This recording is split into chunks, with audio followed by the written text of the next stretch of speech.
in the United States, I felt like it was difficult to actually have a life. It was work, work, and survive. We were both already unhappy living in the United States, even when we got together. Just the way things, for that lifestyle, that kind of work, and climb the corporate ladder, and no promises or anything but you just give all of yourself, and maybe you'll have a nice life at the end. Maybe. I can't describe the feeling of just seeing him win again after everything he's done and what he's said out loud. And yeah, no, after that feeling, we had to just get out as soon as possible. Okay, fine, you have the fear of moving, but you should also have the fear of staying. Because most people don't think about that because they're comfortable where they are, so they don't see that as a fear. But think about all the things that could happen if you don't move. I'm originally from New York City, where I was born, and then my family moved to Florida when I was 10. And then I moved to New York again in my 20s. But then I lived there for about 10 years. I got proper sick of it myself. I moved back to Florida. Moved back to Florida thinking that I said, okay, everything is so expensive in New York. I'll move back to Florida where my family is, and hey, I'll get a 1-bedroom apartment or something. No, I was in for a rude awakening. Apparently everything in Orlando and all around that area had gotten super expensive. I'm like, oh, okay. So I ended up living with my aunt for a while. And then, after I was there for about a year or so, I met Alec. And then I moved in with him. But it was just, my life there was very, work. So, always working, never really having much time for anything. It was very similar to what I was doing in New York. I figured, well, in Florida, at least I have my family here, but it was still, like I said, and my commutes took forever. When I first got to Florida, I lived in a city called Deltona where my family lives. And then my job was in a place called Lake Nona. That was about 40 minutes to an hour commute one way. So it would take me and that's a toll road also. So I'd have to pay tolls just to get to work. I'd be at work 8 hours, then come back.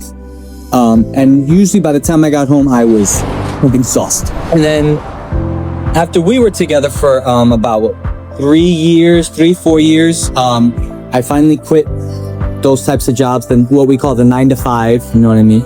And I started my own singing business in Florida. And then that changed a lot for me. I ended up having a lot more time. My commutes were still long sometimes, but at least it was just I would go perform for like an hour and then I'd come back. But it was still difficult to have really a life because I had time, but a lot of my friends didn't because they were still doing the 9 to 5. And then if you want to make plans with your friends, you have to make them like months in advance. Like I couldn't just say, oh, Diego, you want to come have a coffee with me real quick? And, oh yeah, I'm not happy though. No, it was. So I'm a Florida native. That's actually very rare because everyone that I met in Orlando, they were from out of state, just like him. But I'm from the tiny lower Alabama part of Florida.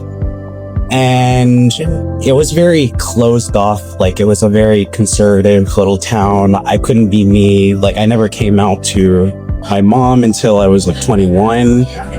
First of all, I was stuck with a server job for like 2 years until I finally found a job with my degree in mine. So I found my first accounting job after I met him, actually. I would say that life has been the same like every day for me. Like I'll go to work, go home, go to work, go home. And just like he said, whenever we do stuff with friends, I would kind of just have to schedule far in advance. And then of course you'd have to spend a lot of money. So once you make these plans, there's never something that you can just go, right, and just have a good time and just sit down and relax. Everywhere you go, you got to spend money. And then, like, let's say, for example, we're sitting here. And it's like, okay, we're just having a coffee.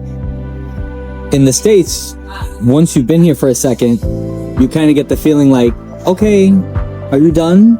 Like, they bring you the check. Definitely. And they always say, of course, they'll say, oh, don't worry, we're not rushing you. but they're bringing you the check and you can see them kind of watching you, like if you stay for too long. So you got to move on to the next place. And if you go to the next place, you're expected to spend money. So it's just constant. So like, you can't just relax, you know? So we were already tired of that. So we had talked here and there about wanting to leave. And then Trump's presidency, and then we had a break. It was like, okay, good. We had, you know, we didn't think it was going to happen again, but we made a promise to ourselves. We said, okay, if Kamala wins, we still want to look at leaving the country, but we have time. If he wins, we got to go. We were first looking at Portugal. Portugal was kind of it for us. We even went to visit, you know, the November before the election and whatnot. We had gone, and we liked it. We thought it was great. People kept kind of warning us little things here and there, saying this might not be where you want to go, but we were like, you know. But then afterwards, it come to find out Portugal was starting to become a bit hostile towards immigrants, and they made their process much harder. So we were like, oh, okay. So I was actually singing at a restaurant one night, and there was this one table of ladies that they were just fantastic. They had great energy. They were enjoying all of the music. So during one of my breaks, I went over to them and I said, hey, you know, I just wanted to say hi. And we started conversing. I don't know how it came up that I was looking to leave the country. And I said, yeah, we were looking at Portugal, this and that. And that lady, I don't know who she was. I can't tell you who she is to this day. And she goes, look at Uruguay. And I had the same response as pretty much any American, I think. Uruguay? What's that? Uruguay. Why Uruguay? Like, that's interesting. So I said, well, okay.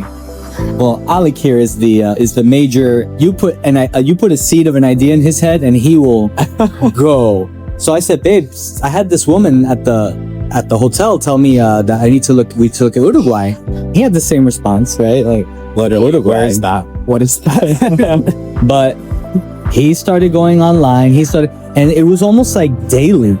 He would tell me all this great stuff. He's like, Uruguay has a stable government. We're like, well, that's freaking amazing. You're like, Uruguay decriminalized LGBT in the 1930s. Yeah. So that was huge for us. We found out that we hate driving. I told you about our commutes and whatnot. Oh, Orlando has made us public driving. He told me. So that was another one. One day he says they have public transportation throughout the country, and we're like, hey, Uruguay's. The way I would tell everybody in the States, I said, look, turns out that Uruguay is South America's best kept secret. But like, as I kept reading like more and more about Uruguay, I was just kind of like, I think this might be it. We kind of slowly slid, and Portugal just kind of took we stopped talking about Portugal pretty much altogether, and everything was about Uruguay. It just kind of almost naturally happened. So the thing about like the culture being very tranqui, and it's definitely true, because this is nothing like I'm used to. Like, the first thing that I noticed getting off the plane was these 4 workers just sitting, chatting, just pretty much waiting to do like the next thing they're supposed to do at work. In the US, you would literally have to look like you're working, even though there's nothing to do. And that just gave me some relief right there. Just literally getting off the plane. It's so hard to describe because I don't have words for what it felt like, but it just felt calmer. I could actually feel like, oh, we can walk the streets holding hands and nobody's gonna. Yeah, it seems to be a non-issue here. Like, I like that even if people like don't agree with us, they're not gonna be like actively hostile towards us about it. In the States, that was always kind of primary concern. So no different here. Like, that's why it was very important to us that was probably the second most important thing he could have told me, that being gay was decriminalized in the 1930s, that it's live and let live. They're not gonna. And every person that we've had interactions with, it's like, I keep telling everybody, the difference is in the eyes. It's like when we talk to people here, you can actually see that they want to help. There's a light that kind of comes on, and they're like, it's genuine. And no matter the age, no matter the gender, no matter it's kind of amazing. So it's like, this is serious. Listen, Uruguay is South America's best kept secret. We probably haven't heard much about it, like just around and whatnot, but that's a good thing. Like the less noise they're making, the less the less you hear. That's because there's nothing to talk about. It's calm. It's easiest. Everything here is fun. Right? So I would highly suggest looking at Uruguay. Like if you're, and of course it depends on what you're looking for in a country. What you're, to us, we wanted a place that was very friendly, very stable, very, obviously coming from the United States where everything is just going crazy right now. A place where you can just live your life in peace and do what you want to do and not feel the constant restrictions of everything on you, I think that's huge.